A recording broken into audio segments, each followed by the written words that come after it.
Hi, everybody. Great to see you. Welcome to Lunch and Learn. Y'all have your lunch? Well, at least ready to learn? I'm Scott. I'll be your music director. I want to introduce a special guest who has not been with us before. This is Arturo Ziraldo. He's our principal violist as of this season. Yay, Arturo. Hi. So I wanted Arturo to first tell us a little bit about himself and about his instrument. Yeah? Hi, everybody. I've been here just a year now and having a great time. I've played viola for a pretty long time. It makes me feel old to say it, but I think almost 20 years now. I actually grew up in the Grand Rapids area. I went to high school out there, was in the Grand Rapids Youth Symphony, came up around here, went to school at Western, and then went off and studied in Boston and Chicago. And then I was in Switzerland for a year playing there in the Suisse Romande, which is just an unbelievable orchestra. And then I came back to the States and was lucky enough in a relatively short period of time to start being able to play here. I've been really lucky to play as an orchestral musician all over the place. I've also played in Mexico, Italy, Germany, Sweden, Norway, Japan, South Korea, other places that I'm forgetting, and also to play chamber music, which is my other great love, everywhere as well. So let me see what else. Oh, also speaking about my viola, since I'm a viola player, it's also from here, as is my bow, actually.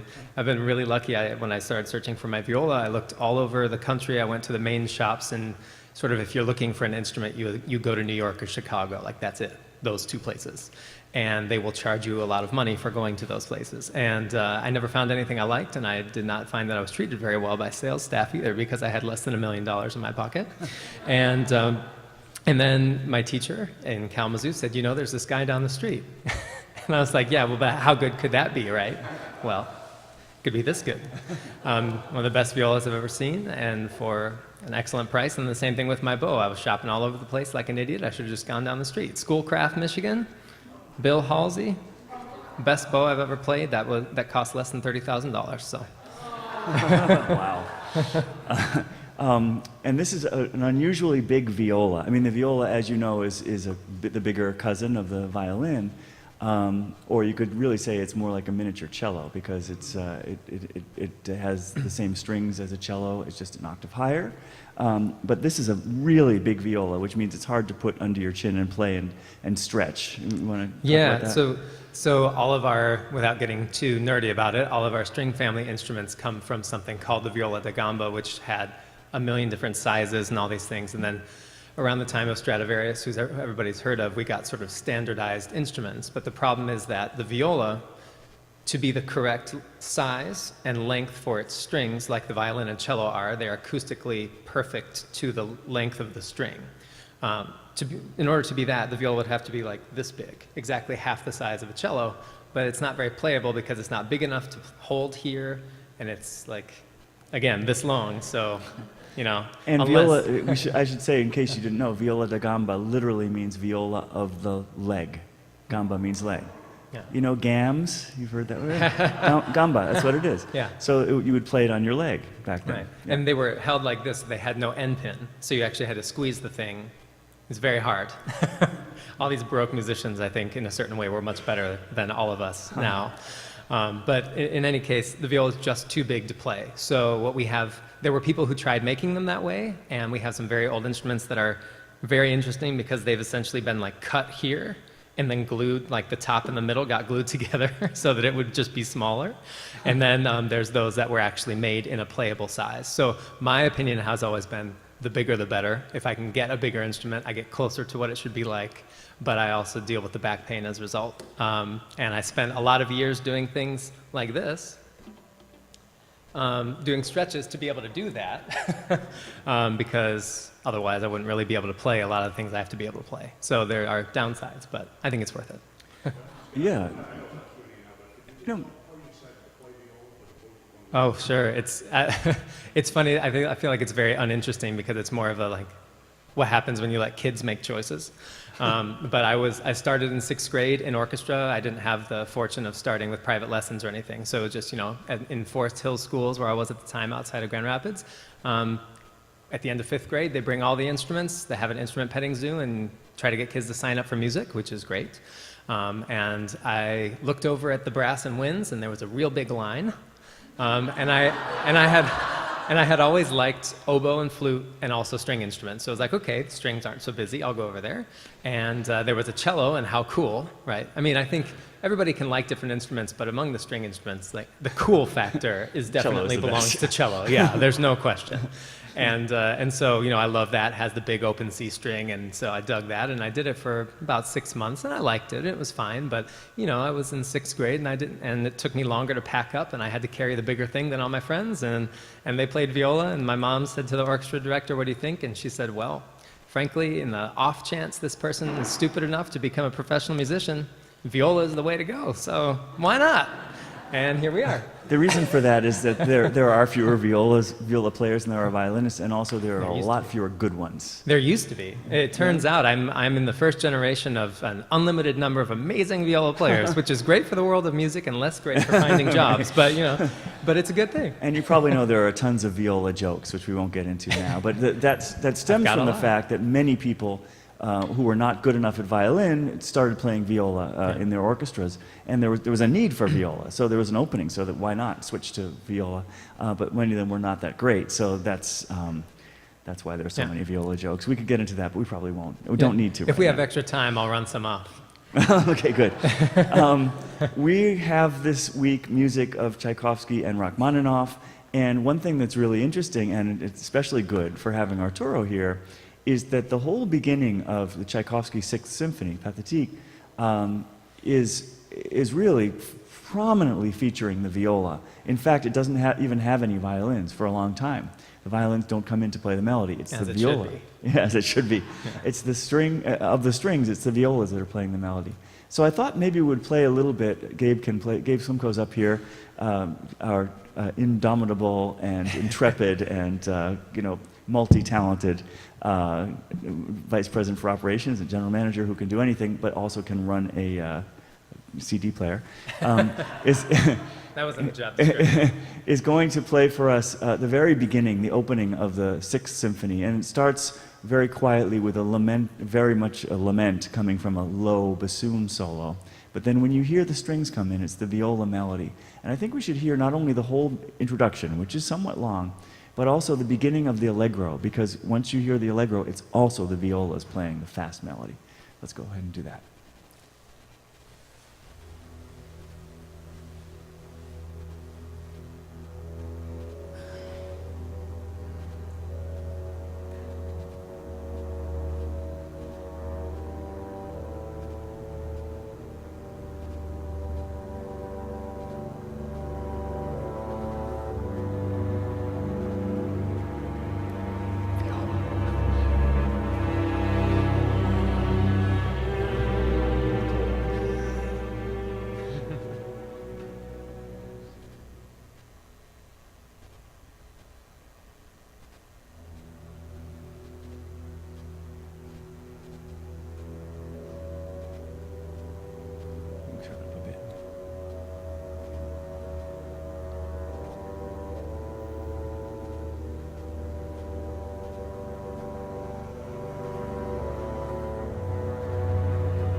Okay, we can stop now. And that's the first entrance of the first violins.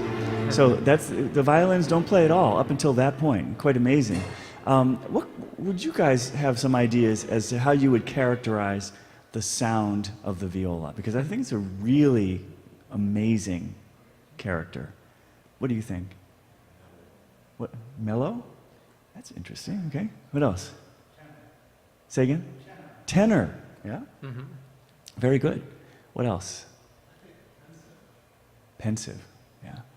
You know, all of you are saying things that make sense to me. I mean, it certainly is lower than the high soprano violin, but I'm going to use some other adjectives that I think it has, and maybe you can agree or disagree. Yeah, sure. Troubled. Throaty. I thought we weren't doing viola jokes? Reedy. And I think it's because Yeah. the viola is not the right size for its range. Because it's too small for the range, it can't have the same kind of chest tone resonance that a cello has. It really cello sounds like a baritone singing with his chest voice. But it sounds, it has a little bit of an agitated, unsettled, even in the most beautiful passages to me, and throaty characteristic. Do you want to talk about that? Yeah, that's interesting. I mean, it's absolutely, it really comes down to the science of it. Again, since the strings aren't the right length, the body's not the right size, it can't vibrate the right way, so the correct sounds don't come out, right? Can you play some things to describe Yeah, that? so, you can all hear me, right? I have a big enough voice. So let me see. There are spots on the viola where you can get a pretty similar to a acoustically correct instrument sound. I find that this one, for instance, is very bright. It's pretty clear. But when you get down here, especially, and as I go up the string, you'll hear it get very sort of fuzzy. But that also creates a very special character that late 19th century and beyond and after composers took advantage of, because all of a sudden there were viola players good enough to make it worth writing. So down here, roughly open, still not like a cello would be, but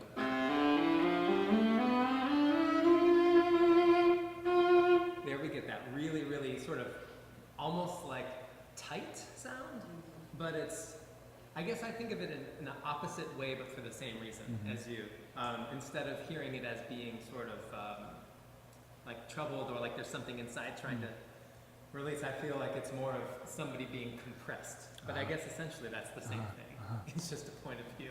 Now, let's think about this. Tchaikovsky wrote his Sixth Symphony to express that he was troubled and compressed. Right? I mean, it's all about fate and how fate ruined his life. And the beginning of it is a lament. And he is, very agitated. He's very upset, and he does not feel like he can express himself fully.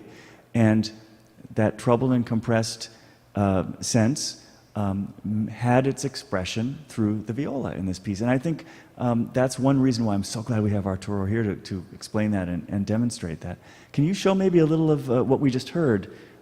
It's a famous viola excerpt for auditions, we understand. They always ask for this, so yeah. So being at the beginning, even playing this melody, that is 100% doable on the violin. It's actually would be even easier on the violin, and it would sound nicer. These are some of my least favorite notes on the viola, especially right here. I hate this one. They're very, very nasal and that's where it goes. And I think, there's a reason for that, because Tchaikovsky definitely knew from string sound and could make it pretty when he wanted to. So when we get this,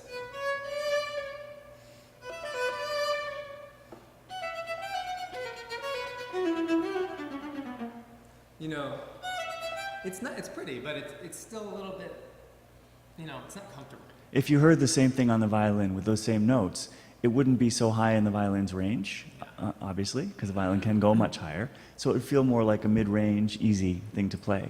Whereas here, it's way up at the top of the range, yeah? And again, compressed. We have an amazing viola section in this orchestra. And by the way, it wasn't so easy to to say, oh, Arturo is automatically our principal viola, because we had a lot of really good people try out, really good. And Arturo, most of whom are in the orchestra, right? So Arturo had the edge. He's a wonderful leader and fantastic, thoughtful musician. Always has great questions and stuff, and is really making the group sound even better. But I have to say, this is one of the biggest transformations that has happened in the West Michigan Symphony since I've been here. Is the viola section is now one of the few really star sections of the orchestra. Let's go on. Let's talk about the second movement now. So the whole first movement is and it has its own narrative, but basically it's Tchaikovsky expressing his anguish and potentially telegraphing the loss of the will to go on. There's a lot of fatigue in this symphony, a lot of fatigue at having to hide his true self and all of that, and never feel completely fulfilled in many aspects of his life. But the second movement, as is the second movement of many Tchaikovsky symphonies, is very nostalgic and beautiful. And it looks back to a time when he was happier, or maybe a time when he dreamed of being happier or thought he was going to be happier. So the main theme of the second movement is relatively carefree. Now, the middle section of the second movement is again troubled. But what do you think he uses? What string instrument would you use if you were trying to express warmth and beauty without any trouble? You've heard it mentioned earlier today. Yes, the cello, exactly. Let's listen to the beginning of the second movement of the Tchaikovsky Pathétique Symphony, and you'll see what we mean.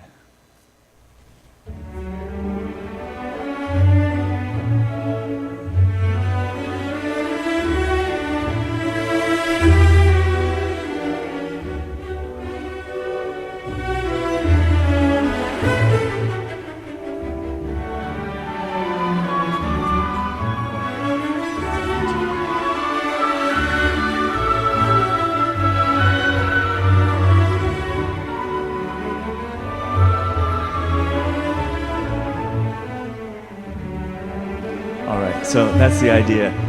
I don't know if you noticed, did anyone count how many beats per measure there are in this? Did anyone count that? What's that? 6? What else? Besides 6. 6 is wrong.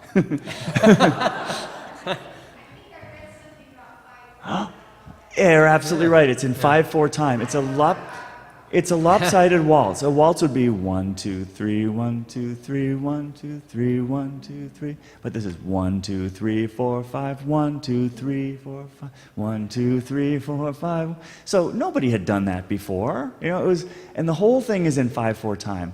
But at the same time, Tchaikovsky makes this lopsided waltz sound incredibly elegant, because a huge part of Tchaikovsky's life was elegant, or was in the world of elegance, or at least dreaming of the world of elegance. Mozart was his idol, and it was imperial Russia, and so this could very easily be an imperial ballroom where everybody has one leg longer than the other, or something like that, doing a strange waltz. What is the viola doing during this movement?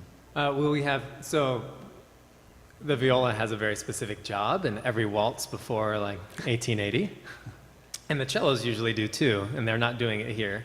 I've played lots of operas that have lots of waltzes, and the cellos play bum, bum, bum, and we play.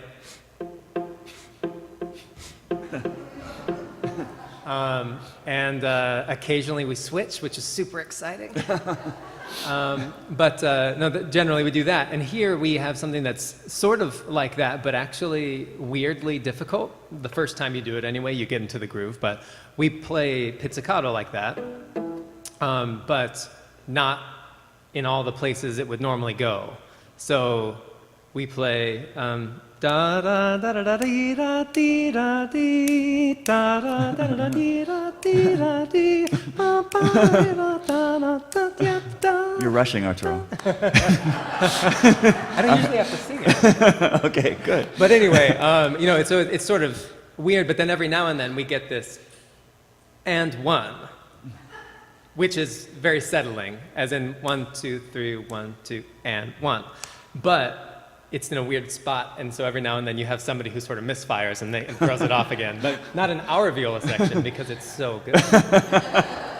So that's the second movement, and as I said, the middle section is somewhat troubled. The third movement has been interpreted many, many different ways by different people. Some people think of it as lighthearted or jaunty, which I think it is in some places. Some people think of it, I've actually seen some conductors try to turn it into almost a fascist march, almost a Nazi-like march, because it does get very powerful. I don't subscribe to that necessarily. I think that in every Tchaikovsky piece, there is a huge climactic ending.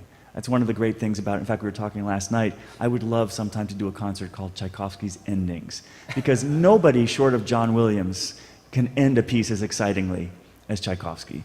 And the way he usually does it is with sort of going into hyperdrive at a certain point by either doubling the harmonic rhythm, whereas you're changing the harmony twice as often and suddenly that makes you feel like you're moving faster, or by going into a strange key like flat six or something that again makes you feel like you've shifted gears suddenly, and it's incredibly exciting. And this has that. It's fast from beginning to end. And this is another viola excerpt maybe you can tell us about. Yeah, this one isn't as oft requested, and I don't know if that's because it's just not as standard or if because it's too hard and they don't want to cut people out. Yeah, it's really challenging.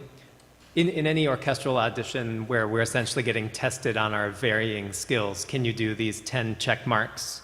And then are you also a musician is a nice bonus. But if you can do these things, and so one of these things is this stroke, okay, let me just do, which is off the string but not bouncy. So like bouncing is not something we really do very often, but this, is actually not very easy, especially to make it perfect. Maybe show on the string, first of all. Yeah, so versus just playing normally, sort of keeping it on the string back and forth, this leaves the string but that much.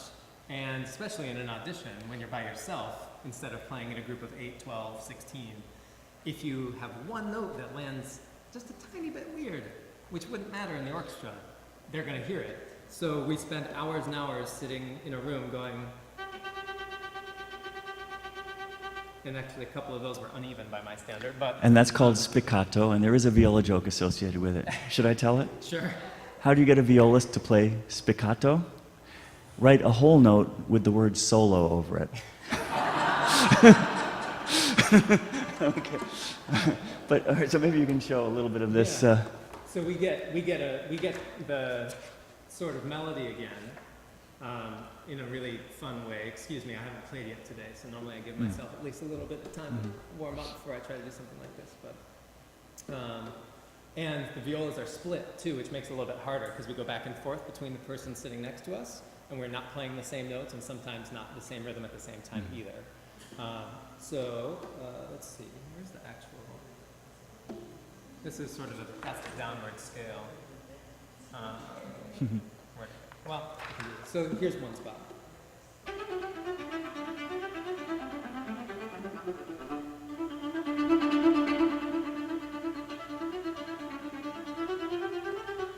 So we're doing that, and then we have these dynamic changes and all these things that are really quite difficult. And that goes on for like 10 minutes. I mean, it's really quite amazing.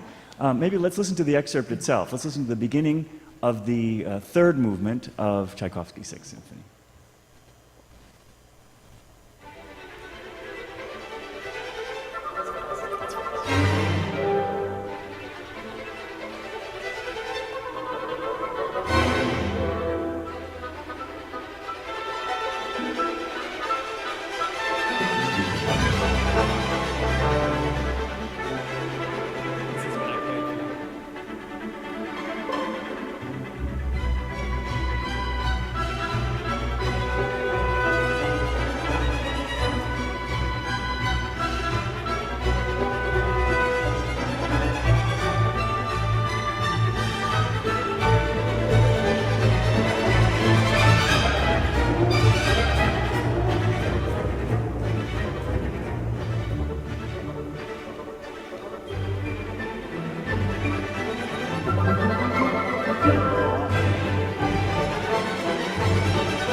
let's stop. Let's hear it for Arturo. Bravo. That was really good. I know that was really good. I mean, you almost got me choked up with how good that was. Seriously, and we don't do it that fast for a couple of reasons. One is I think we lack some of the clarity because if you can't hear every individual note as well. Secondly, I want it to be a really insistent march, and to get that march feel, I like it better as yum bum ba dum bum bum ba, that kind of feel. At the end, it gets very, very loud and very, very exciting. And I have a story for you from when I was at a conducting camp one summer, the Pierre Monteux School of Conducting in Hancock, Maine, and the teacher was Pierre Monteux's student. I don't know if you know who Pierre Monteux was. He was the conductor who premiered a ton of great 20th century works like The Rite of Spring. He was the first conductor in 1913 to conduct that, as well as many pieces by Debussy and Ravel and so on. His student, Charles Bruck, was an amazing Hungarian conductor and teacher, a real old school taskmaster. And so we had this orchestra in a barn in Maine, and we would get up and we would just experiment with conducting. And I'll never forget that when we got to the climax of this movement, he came over. He had very, as I say, old school methods, and he started stomping on my foot with every beat. And the reason was he didn't think that I was emphatic enough at the climax, that somehow I wasn't beating with enough emphasis to give that power to the orchestra. And afterwards, really, literally, I was limping. But he only had us for 6 weeks, and he really wanted to give us a lesson that we wouldn't forget, and I've never forgotten that. I went up to him afterwards and I said, "That really hurt." And he said, "Did it bleed?" I said, "No." "All right then," you know. So, anyway, I'm probably the only conductor that he actually stomped on their foot while conducting, but he made his point.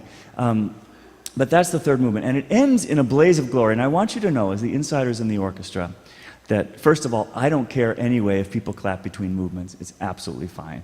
There are some people who think it's a bad idea to clap between movements. I don't feel, if a musical expression has been completed, like something exciting like the last movement of, or the first movement of the Tchaikovsky Violin Concerto, or the first movement of the Tchaikovsky Piano Concerto, are respectively probably more exciting than the last movements of those concertos, the way they end. And they end in such a blaze of glory that if people don't clap then, there's just this uncomfortable silence and some coughs, and no one feels good, you know? So the third movement of the Tchaikovsky Pathétique is like that. It's so exciting. It's the only movement that ends with that excitement. It's the only one of all four movements, and people should clap. Just don't leave at that point, because there's another one to come. Now the fourth movement is one of the very few movements, and this is why this symphony is not played that often, like Brahms' Third Symphony, and a couple others, ends quietly. And when something ends quietly, then the audience is not likely to be as enthusiastic, and so that's why people don't program it as often. I think I'd like to pretend at least that that's also why they don't program viola concertos very often.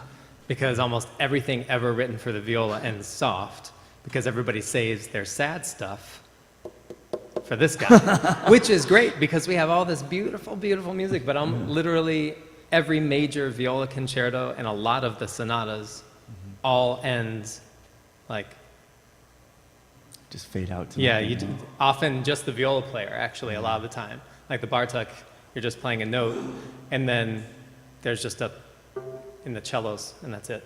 Wow. You know, there's Amazing. almost everything we play. And you know, there are other pieces like that even that would be played, that are played a lot, but would be played a lot more if they ended loudly, like the Planets. The Planets fades out to nothing at the end, you know.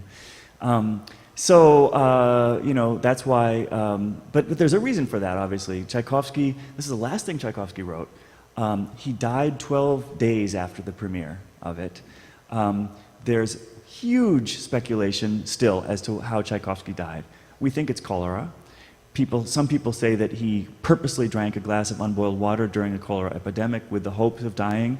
I really doubt that's the case. I think that he had hopes to live longer.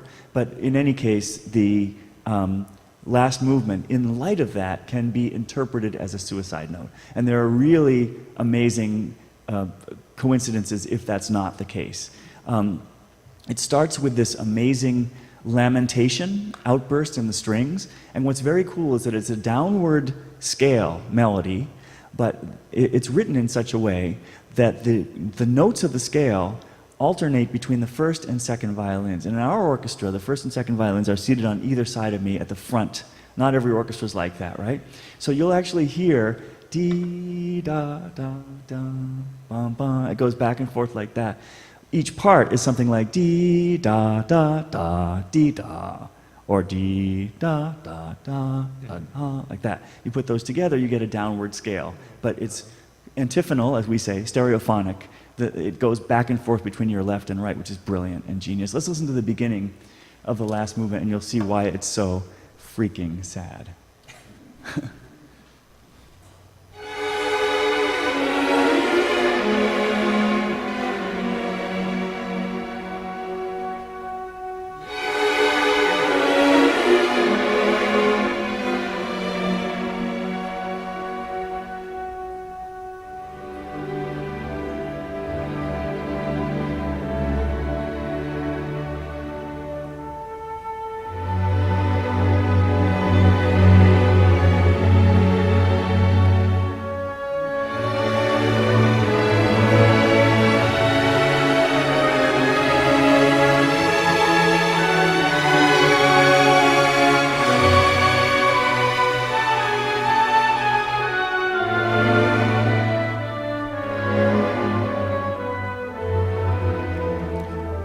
Giving up, yeah, with no strength.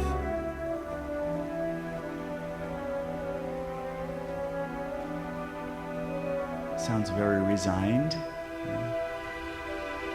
Then he summons energy for another outburst here.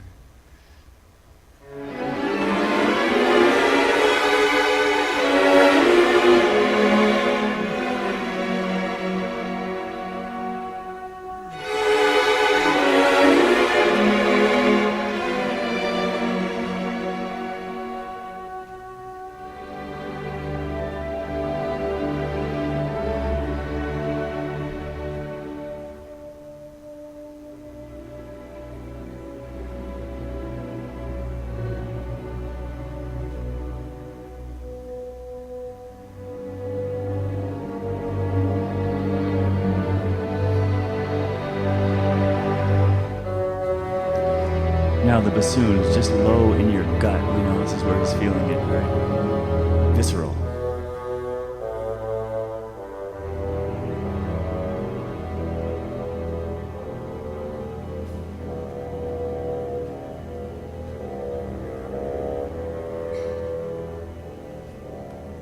Gabe, can you pause it, but I'll have you start again in a second? So what's going to come next is you're going to hear in the horn something that sounds exactly like a heartbeat, which is what it is. And over this, the most beautiful melody. Almost all of Tchaikovsky's melodies are descending scales. The Fourth Symphony, for example, every single melody is a descending scale, even the happy ones. This one just consists of 4 notes, really. And then those 4 notes are sort of elaborated on. It starts, again, with the horn heartbeat, which doesn't stop, and this descending 4-note scale, starting pianissimo, and expressing maybe what sounds to me like nostalgia for a time of happiness and tenderness. At the same time, you can hear both that and also the lamentation that it is no more. So the sadness and sweetness at the same time. And that grows and grows. There's 4 statements of it until an incredible outburst. So let's listen to that section.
end here. So it's not a happy moment, right? Even though it's in C major. That's an amazing thing. That is a big, fat C major chord. If you heard that in the midst of another piece, you'd go, yay, incredible. But it's just devastating. And then what comes for the rest of the movement is basically a minor key version of that beautiful theme, just explosively anguished.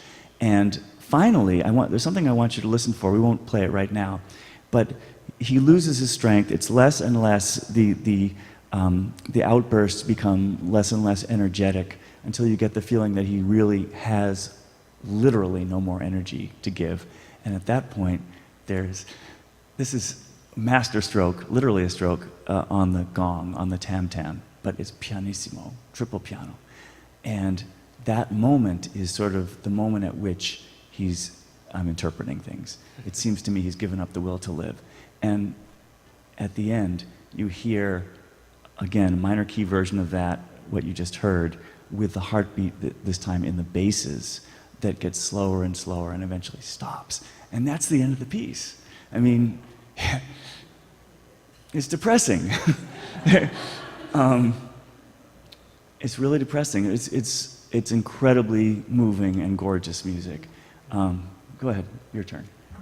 Well, I mean, Let's see how we're doing for time here. I can't but agree. I mean, generally speaking, I'm a person who shies away from interpreting what, a lot of times we say, oh, this composer was thinking this or that, or they were going through this, so surely this is a representation of that. And most of the time I'd say, well, maybe not, because I know a lot of composers, and frankly, they just work.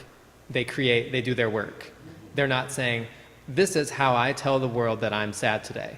But there are times when I think it is really appropriate, and this is one of them where I think there are precious few people in the world who would discourage that interpretation. I mean, I think that we all agree and hear it. It's his last one.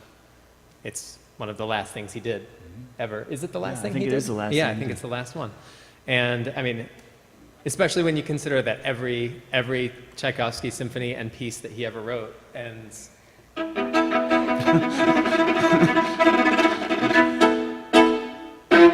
Like everything, and this one ends.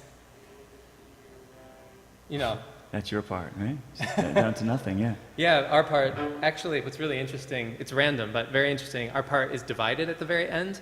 We don't play to the end. We stop about almost a whole minute before the end. But when we stop, our part, we're playing the same note between the inside and outside voice, but the top voice cuts out halfway through the bar. It's like a built-in extra diminuendo getting softer, because we're already supposed to be getting softer, and it's like, just in case they weren't going to get soft enough, I'll cut half of them out for a beat. And it's just like really insistent upon getting out of the way. And also the reason that the violas stop at that point is because everything after that, for the last minute, is lower than the viola. Everything that you hear is lower than the viola can go. It's the lowest notes on the cello and the bass. So it's, really ingeniously constructed. Now, don't think that Tchaikovsky was depressed all the time. I mean, the last year of his life, he also wrote the Nutcracker, right? One of the most lighthearted and triumphant and beautiful, sparkling things. So it's not like he couldn't write that music.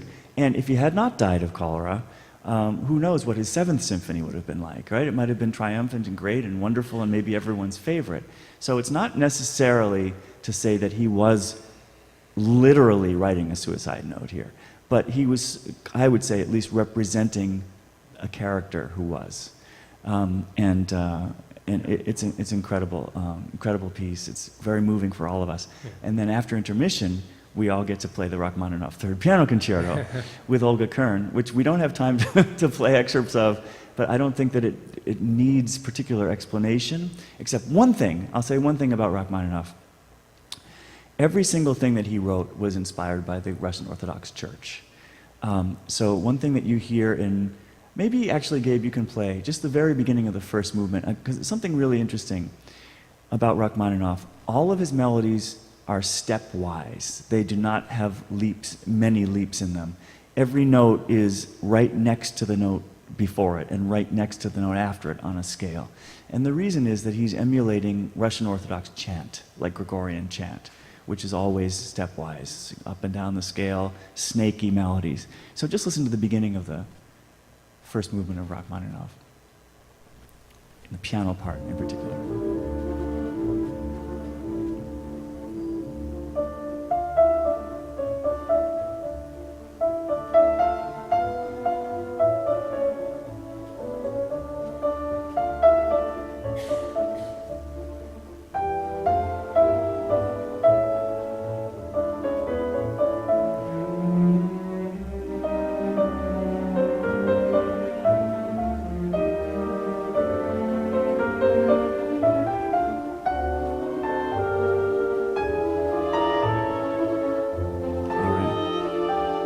So in that melody, you probably heard about 40 notes, and there were about 3 of them that were not stepwise. It's amazing.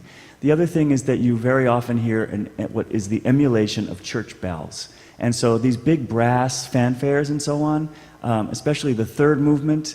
Do you want to play the very beginning of the third movement, Gabe? There's a piece by Rimsky-Korsakov called the Russian Easter Overture, which is basically a ritual. It's a ritualized Russian Orthodox Easter ceremony, complete with a priest singing and with the call and response from the choir type of thing.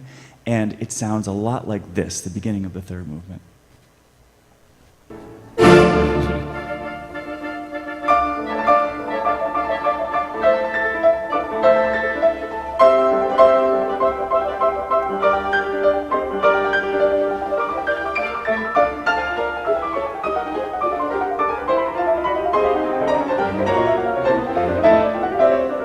So that's how that begins. So this bum ba bum ba ba ba ba ba bum. That's very Russian Easter Overture. It's like the most Russian thing ever. Ever. Just the first 30 seconds of that is immediately, if you'd never heard it before, yeah, that's Russian. And in this piece, of course, the solo piano part is almost as hard as the viola part to play. I'm being facetious. It is probably the hardest piano concerto ever written. It's the Mount Everest of piano concertos. Olga Kern, as you know, won the Van Cliburn competition. She got the gold medal. I think it was the year 2001, maybe, playing this piece. And you can go on YouTube and watch her playing this, and it's amazingly triumphant.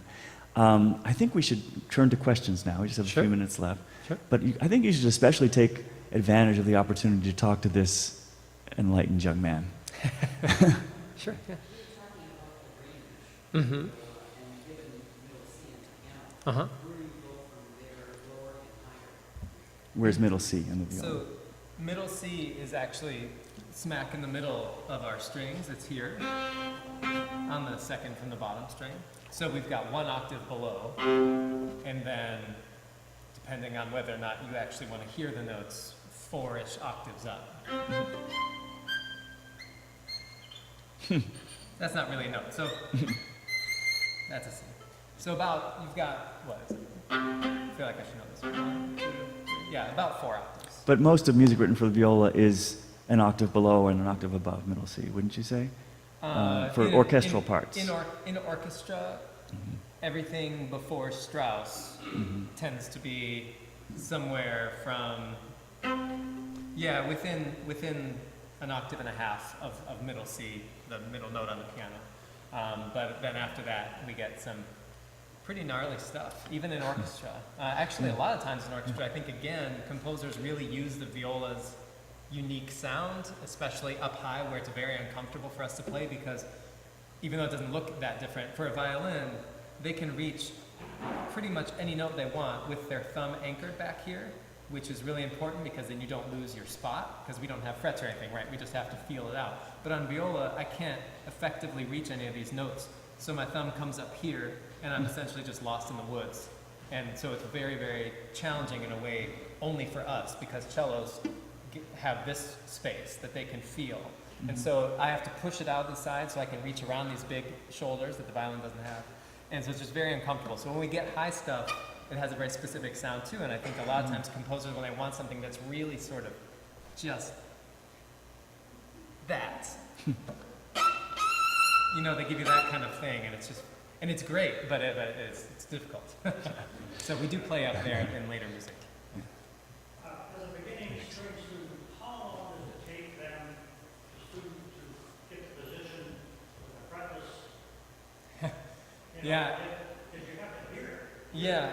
Well, I have sort of developed my own personal theories on teaching. I have really strong feelings about teaching that I won't go too deeply into. But taking young students who have active parents in the learning process, which for strings more than anything is absolutely necessary. You can learn the piano with no help. You can't learn the violin or viola without help. Really good students with great parents who are really active still take about at least 6 months to be able to consistently play notes roughly correctly. And that's with really regular work. I mean, I'm talking like a 6-year-old doing 4 practice sessions of 10 to 15 minutes a week with guidance from their parent who comes to every lesson every week.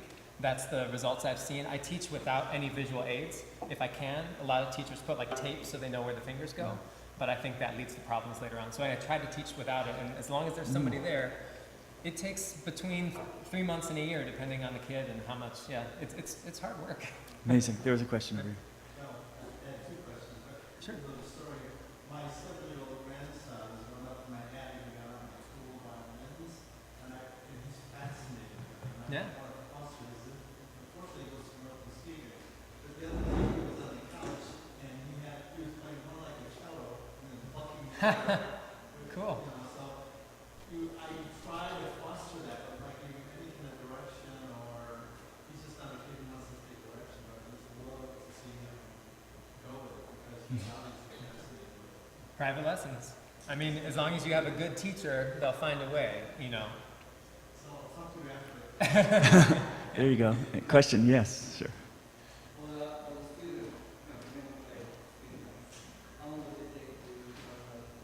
Vibrato. How long does vibrato take to learn? Vibrato's hard because everybody's different. What I've learned from teaching a lot of people, and especially kids from like age 6 to 14, is that people's personalities really express themselves through how they try to do this. And so when you get kids who are really worried about pleasing people and who are just sort of tense, they're tight, they squeeze. And so people like that, or people who don't have a lot of flexibility or who are hyper flexible, seem to have the most trouble with vibrato because they want to really latch on and they can't do it. And other people, it takes, you know, a couple of months of hard work to get something. They're not going to be able to do, you know, controlled, something like that. But I have a student who, after a couple of months, she could really, one finger at a time, do, you know, something like that. So, still months. There's nothing that doesn't take at least months on a string instrument. I wait until they're comfortable in a first position before that. That's sort of a later step. Yeah.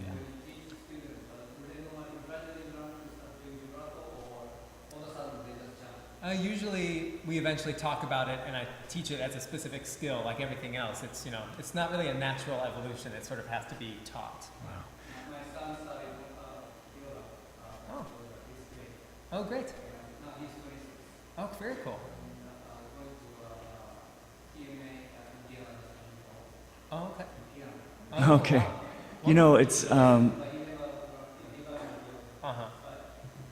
not until maybe like 8th grade. Okay. 5 years. Mm-hmm. Yeah, it takes a while. Yeah. but not everyone has that enthusiasm. And you know, I'm just getting the feeling from what you're saying that anybody would be very lucky to study with you, Arturo. Well, You just have this natural enthusiasm for what you do, which is so great. We are running out of time, so I just want to especially thank Arturo for being here, and thank all of you for coming. And see you this weekend. See you Friday.